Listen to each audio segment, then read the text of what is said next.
हाय पिला माने welcome back पिला माने आज क्लास रे आमे आलोचना करिबा तमर डिटेल टेक्स्ट जो चैप्टर अच्छी festivals of north east India तार जो प्रश्न उत्तर अच्छी 1 to 58 नंबर जाए आम पिला माने एई पार्ट रे 1 to 30 नंबर जाए आलोचना करिबा एवं नेक्स्ट पार्ट रे बाकी रेस्ट जहाँ भी रहिबा आलोचना करिबा पिला माने चलନ୍ତୁ समय नष्ट न कर आरंभ करिबा।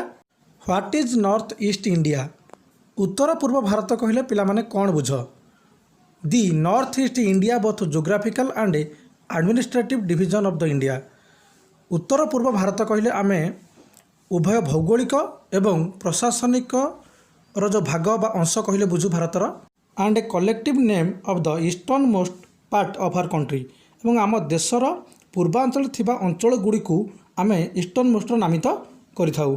पिला माने गोटे रिक्वेस्ट तुमको जदि एपर्यंत कहीं भी चैनल को सब्सक्राइब करना सब्सक्राइब कर बेल आइकन ऑन करके रख कहीं पिला माने तमनकर बेनिफिटेड ही क्लास करा जाउची और तमनकर बहुत यूजफुल से कह जाऊँ बेसी विरक्त करेबिनी तुमने पिला माने सब्सक्राइब करके बेल आइकन ऑन करके तुम मान पाखे वीडियो पहुँचबार गोटे जो बाट से ही सब्सक्राइब तेणु तुमने सब्सक्राइब कर दियो। चलो तो आरंभ करवा।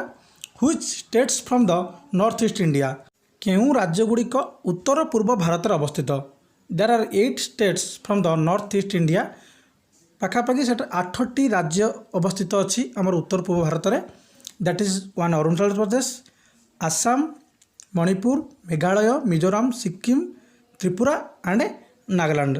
Which states are called the land of 7 sisters आमे केउं राज्यगुड़ी को 7 भौणीर देश बोली कहिताउ विदाउट सिक्किम सिक्किम को छाड़ीदेले there are Arunachal Pradesh Assam Manipur Meghalaya Mizoram Tripura and Nagaland are called the land of 7 sisters ए जो राज्यगुड़ को आम 7 भौणीर देश बोली कहिताउ।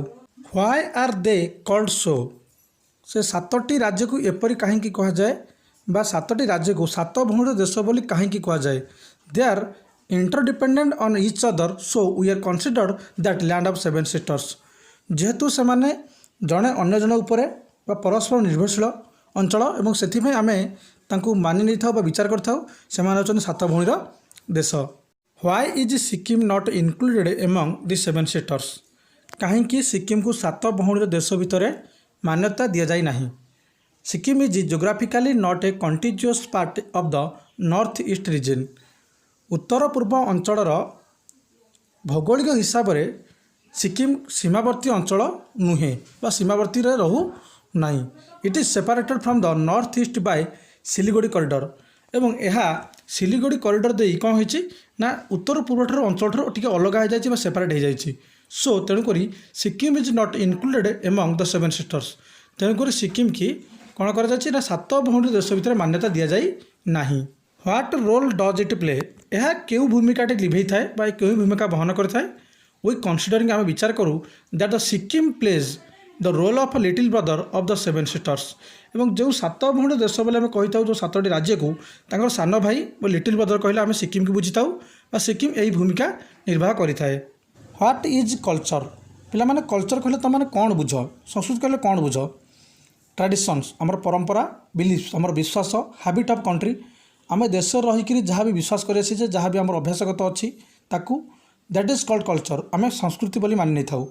People here celebrate their festivals with dash and dance people तांकर उत्सव पालन करथांती किभली भाव में पालन करथांती पिला माने people here celebrate their festivals with enthusiasm and joy enthusiasm तो पिला माने कहले अति उत्साह सहित आनंद मन सहित जय तो कहले पिला माने अति खुशी सहित अति माने आग्रह सहित पालन करथांती।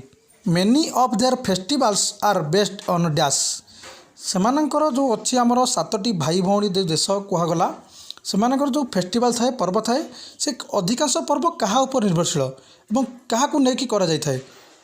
Many of their festivals are based on agriculture कृषि भित्तिक अधिकांश पर्व से माने पालन करथांती। What are the 2 important parts of a celebrating their festivals 7 भौणी देश गुड़िकर होतिबा कोनोसी पर्व बा कोनोसी उत्सव पालन करने से माने क्यों 2टा जिनिस प्रति बेसी गुरुत्व दे थांती there are the 2 important parts of a celebrating their festival that is 1 traditional music and dance गोटे हूँ तांकर परंपरागत बा सांस्कृतिकगत जोटा आमर संगीत बा गीत लोकगीत एंड डांस एवं नाच। What is the most important festival of Assam? ଆସାମର ଗୁରୁତ୍ୱପୂର୍ଣ୍ଣ ଉତ୍ସବଟି କ'ଣ? That is Bihu. The most important festival of Assam that is Bihu. Bihu ହେଉଛି ଆସାମର ଅଧିକ ଗୁରୁତ୍ୱପୂର୍ଣ୍ଣ ବା ଅଧିକ ଉତ୍ସାହର ସହିତ ପାଳନ କରାଯାଉଥିବା ପର୍ବ। Bihu festivals are of the three kinds. What are they? ଯେଉଁ ବିହୁ ପର୍ବଟି ପାଳନ କରାଯାଏ ଆସାମରେ ତାହା ତିନିଟି ଢଙ୍ଗରେ ବା ତିନୋଟି ଭଳିରେ ପାଳନ କରାଯାଏ। ସେଗୁଡ଼ିକ କ'ଣ କ'ଣ? Bihu festivals are of three kinds, ତିନି ପ୍ରକାରର। ଦେ ଆର୍ ରୋଙ୍ଗାଲି ବିହୁ, କୋଙ୍ଗାଲି ବିହୁ ଆଣ୍ଡ ଭୋଗାଳି ବିହୁ। ପିଲାମାନେ ତିନୋଟି ତାଙ୍କର ପର୍ବ ପାଳନ କରନ୍ତି। ମେ ବି ସର୍ଟ କ୍ୱେଶ୍ଚନ୍ ଆସିପାରେ ତୁମର ଏକ୍ଜାମ୍ରେ, ଭଲସେ ମନେ ରଖିନିଅ। ଆସାମର ସବୁଠୁ ଭଲ ପର୍ବ ବା ବଡ଼ ପର୍ବ ହେଉଛି ବିହୁ। ଏବଂ ବିହୁ ତିନୋଟି ପ୍ରକାର ପାଳନ କରାଯାଏ। ଏକ Rongali Bihu, Kongali Bihu and Bhogali Bihu. Rongali Bihu is also known as, Rongali ବିହୁକୁ ଆମେ ଅନ୍ୟ କେଉଁ ବିହୁ ହିସାବରେ ମଧ୍ୟ କହିଥାଉ ବା ବିହୁ ମଧ୍ୟ କହିଥାଉ, ଦ୍ୟାଟ୍ ଇଜ୍ ବୋହାଗ ବିହୁ। ପିଲାମାନେ ଆମେ Rongali Bihu is also known as Bohag Bihu. Rongali ବିହୁକୁ ଆମେ ଅନ୍ୟ ଅର୍ଥରେ ବୋହାଗ ବିହୁ ମଧ୍ୟ କହିଥାଉ। Kongali Bihu is also called, Kongali Bihu is also called Kati Bihu. ପିଲାମାନେ ଆମେ କୋଙ୍ଗାଲି ବିହୁକୁ ଗୋଟେ ଅନ୍ୟ ନାମରେ ମଧ୍ୟ ନାମିତ କରିଥାଉ।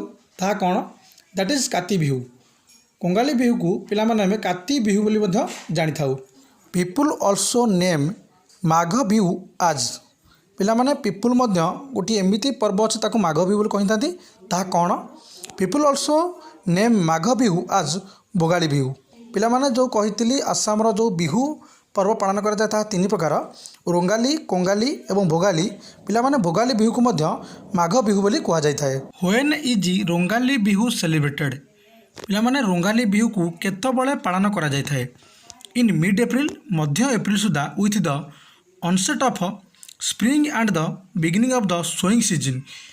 ମାନେ ଠିକ୍ କହିବାକୁ ଗଲେ ସ୍ପ୍ରିଙ୍ଗ ବା ବସନ୍ତ ଋତୁର ଠିକ୍ ସମୟରେ, ଆରମ୍ଭ ସମୟରେ ଅଫ୍ ଦ ସୋଇଂ ସିଜନ୍, ଯେଉଁ ଟାଇମ୍ରେ ବୁଣାବୁଣି ଆରମ୍ଭ କରାଯାଏ, ଠିକ୍ ସେହି ସମୟରେ in Rongali Bihu is celebrated, ସେହି ସମୟରେ ରୋଙ୍ଗାଲି ବିହୁକୁ ପାଳନ କରାଯାଇଥାଏ। What does Bohag Bihu celebrate? Bohag ବିହୁକୁ ପିଲାମାନେ କେତେବେଳେ ପାଳନ କରାଯାଇଥାଏ?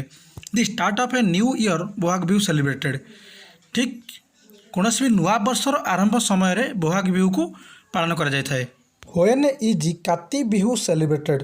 ପିଲାମାନେ କାତି ବିହୁକୁ କେଉଁ ସମୟରେ ପାଳନ କରାଯାଇଥାଏ? In mid October, when the fields are lush but the barns are empty, that time Kati Bihu is celebrated.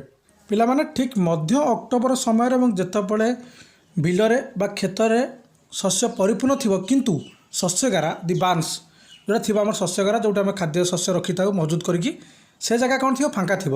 ଠିକ୍ ସେହି ସମୟରେ କାତି ବିହୁ ସେଲିବ୍ରେସନ୍ କରାଯାଏ ବା ପାଳନ କରାଯାଇଥାଏ। What do people do during Kongali Bihu? Kongali Bihu ସମୟରେ ଲୋକମାନେ କିପରି ଭାବେ କୋଙ୍ଗାଲି ବିହୁକୁ ପାଳନ କରିଥାନ୍ତି? ପିପୁଲ୍ ପ୍ରେ ଟୁ ଗଡ଼୍, ଲୋକମାନେ ଭଗବାନଙ୍କୁ ପ୍ରାର୍ଥନା କରନ୍ତି। ଆଣ୍ଡ ଲାଇଟ୍ ଲ୍ୟାମ୍ପସ୍, ଦୀପ ଲଗାନ୍ତି। ଫର୍ ଏ ଥ୍ରିଭିଂ ହାର୍ଭେଷ୍ଟ ସିଜନ୍, ଏବଂ ସେହି ଋତୁରେ ଭଲ ବା ସମୃଦ୍ଧ ଅମଳ କରିବା ପାଇଁ ଲାଇଟ୍ ଲଗାନ୍ତି, ଦୀପ ଲଗାନ୍ତି। And to guide souls to heaven, ଏବଂ ତାଙ୍କର ଆତ୍ମାକୁ ସ୍ୱର୍ଗ ଆଡ଼କୁ ବା ଆକାଶ ମାର୍ଗକୁ ଯିବା ପାଇଁ ଏବଂ ସତ୍ ପଥକୁ ଯିବା ପାଇଁ ସେମାନେ ପ୍ରାର୍ଥନା କରିଥାନ୍ତି। When is Magh Bihu celebrated? Magh Bihu କେତେବେଳେ ପାଳନ କରାଯାଇଥାଏ? Mid January. Answer mid January. In the mid January is Magh Bihu celebrated, ଠିକ୍ ମଧ୍ୟ ଜାନୁଆରୀ ସୁଦ୍ଧା ମାଘ ବିହୁକୁ ପାଳନ କରାଯାଇଥାଏ। Bhogali Bihu marks dash? ଭୋଗାଲି ବିହୁକୁ କେଉଁ ସମୟରେ ଚିହ୍ନଟ କରାଯାଏ ବା ଭୋଗାଲି ବିହୁକୁ ଠିକ୍ କେଉଁ ନିର୍ଦ୍ଧାରିତ ସମୟରେ ପାଳନ କରାଯାଇଥାଏ? Bhogali Bihu marks the end of the harvest season, ଠିକ୍ ଅମଳର ଶେଷ ଋତୁ ସମୟରେ ହିଁ କ'ଣ କରାଯାଇଥାଏ ନା ଭୋଗାଳି ବିହୁକୁ ପାଳନ କରାଯାଇଥାଏ। Which festival is a thanksgiving for a rich harvest? କେଉଁ ଫେଷ୍ଟିଭାଲଟିକୁ ବା କେଉଁ ପର୍ବଟିକୁ, ଉତ୍ସବଟିକୁ ଅଧିକା ଭଲ ଅମଳ ପାଇଁ ଭଗବାନଙ୍କୁ ଧନ୍ୟବାଦ ସଦୃଶ ପାଳନ କରାଯାଇଥାଏ ବା ଥ୍ୟାଙ୍କ୍ସ ଗିଭିଂ ବୋଲି ପାଳନ କରାଯାଇଥାଏ? That Magh Bihu is celebrating for thanksgiving. Magh ବିହୁକୁ ହିଁ ପାଳନ କରାଯାଇଥାଏ ଯେ ଅତି ଭଲ ଅମଳ ହୋଇଛି ବା ଅତି ସମୃଦ୍ଧଶାଳୀ ଅମଳ ହୋଇଛି ଆମର, ତ ଏହି ପର୍ବକୁ ଅତି ଉତ୍ସବ ମୁଖର ସହିତ ପାଳନ କରାଯାଇଥାଏ ଭଗବାନଙ୍କୁ ଧନ୍ୟବାଦ ଜଣାଇକିରି ବା ତାଙ୍କର ଭଲ ଅମଳର ସମୃଦ୍ଧ ଅମଳ ସକାଶେ ଧନ୍ୟବାଦ ଜଣାଇକି ମାଘ ବିହୁ ପାଳନ କରାଯାଇଥାଏ। Bihu celebration is incomplete without dash and dash?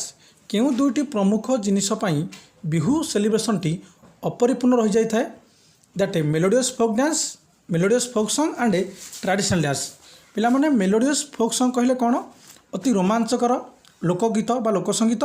And traditional dance कहले पिलामाने सेमानकर परंपरागत नृत्य ये दुईटी जिनिस जदि दुईटी जिनिस भलसे से पालन न करते ताहले अपरिपूर्ण रही जाए तांकर बिहू पर्व पालन करवा। तेणुकरी जो मेलोडियस फोक सॉन्ग्स एवं ट्रेडिशनल डांस प्रति से अधिक ध्यान दे था। Which musical instruments are played during Bihu dance Bihu नाच समय केउ संगीतर वाद्ययंत्र व्यवहार करा जाय थाए। The traditional musical instruments like cymbals पिला माने कैम्बेल्स कहले हमर जो झांझ कहते जोटा पिटंती हमर पितल रे गठन करा जाय थाए पितल रे गढ़ा जाय थाए। एंड बैम्बो क्लापर तो पिला माने कहले बाउंसर जो बाउंस बाड़े जो साउंड हुए बाउंसर जो बाजीदा साउंड हुए बाउंसर घंटी कहले चलिबो।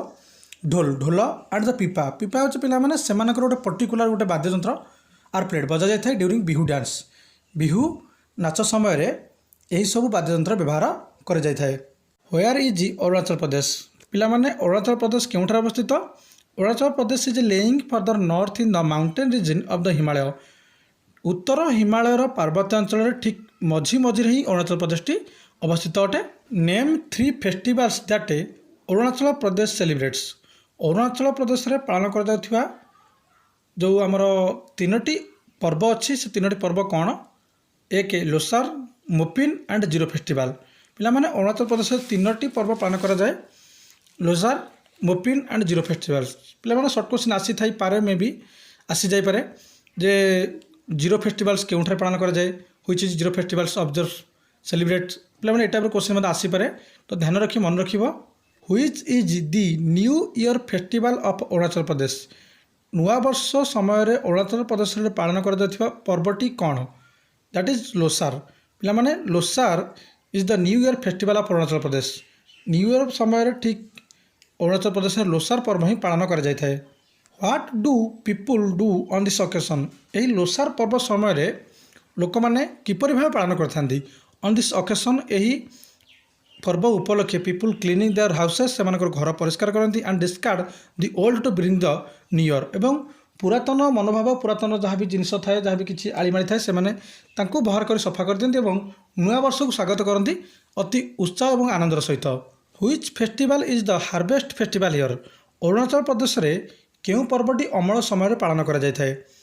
इन Arunachal Pradesh Mopin is the harvest festival Arunachal Pradesh में अमल समय मोपिंग गोटे पर्व अच्छी MOPIN जीटा पिला माने बाय मिस्टेक टाइप हो जाए सॉरी मोपिन गोटे पर्व अच्छी जहाँ ठीक अरुणाचल प्रदेश में अमल समय ही पालन कर जाय थाए। What do people pray for during Mopin समय लोक मैंने भगवान को कौन प्रार्थना करती कौन प्रार्थना करते कौन मागी था ड्यूरिंग मोपिन समय festival people pray for driving our evil spirits खल आत्मा बा खल माने दुष्ट जिनस दूरी रही and acquiring prosperity and wealth धन संपत्ति और विभव आशा रखिकी से भगवान को प्रार्थना करिथांती। पिला माने आज आम 1 नंबर 30 नंबर क्वेश्चन आंसर प्रश्न उत्तर आलोचना कले डिस्कसन कले तेणु पिला माने जहाँ भी बाकी रहा रेस्ट 28 क्वेश्चन आम नेक्स्ट पार्ट रे आलोचना करवा।